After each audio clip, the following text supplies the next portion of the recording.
Hey there everybody, I had this footage kicking around and thought I would put it into another leather carving tutorial. It is of course very similar to my other serpent leather carving tutorial, but I figured I would do it anyways. It's always good to have some extra stuff going on. I was really happy with the way this sketch came out. I decided to put it on a book. I kept the leather a little more wet than usual this time, and I think it worked out a little better. I could certainly feel that my knife cuts were smoother. And, just make sure you have a wet core and a lightly damp top. Not even damp, but cool to the touch top. The sharpening of the ceramic blade, more to polish it than anything, so it doesn't give any drag. Some of you guys were wondering why I was sharpening a ceramic blade. Really, it does get a little bit of residue on it, and it's good to polish it up.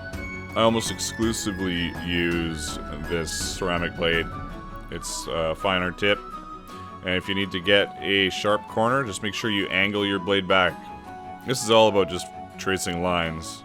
If you've drawn your image, transferred it to your tracing film, and transferred it to your leather, then this is the easy part. You've done all the difficult parts, so just make sure you're careful with your lines and everything should go great. A note about tracing film, just remember that you can tape a piece of tracing film to a piece of paper and print onto it through a laser printer, which is a great way to transfer your images. One of the hardest parts about beveling is making sure it doesn't look like a bunch of individual hammer marks. You can obtain this through both smoothing over the area you've beveled with the beveler, going back and forth, or repeatedly going back and forth with your hammer strokes. I kind of do a combination of both, so I'll go back and forth with my hammer strokes, and then I'll smooth it out after.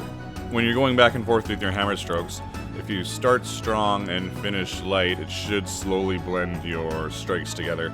Another option for beveling is to use a scoop stylus, where you're just rubbing out the bevels really shallow.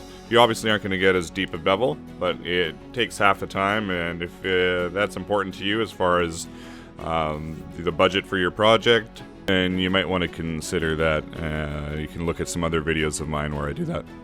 Don't be afraid to experiment with your cut depth to change the line width.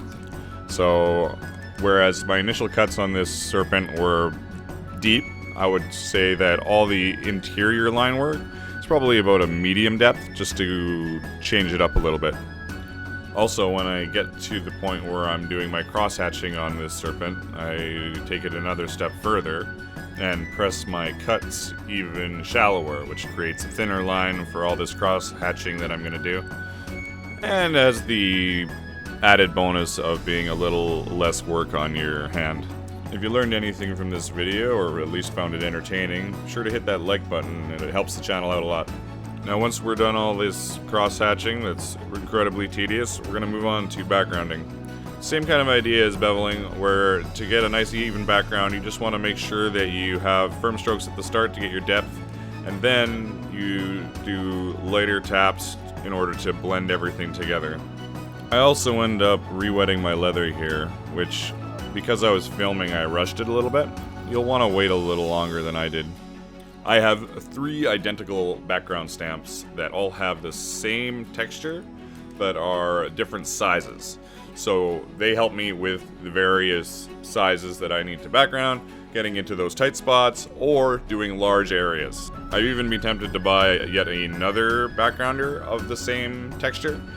They only have these 3 sizes, so what I would do with this is grind it down so I have even a smaller size for those ridiculously tiny little spots that I need to get into.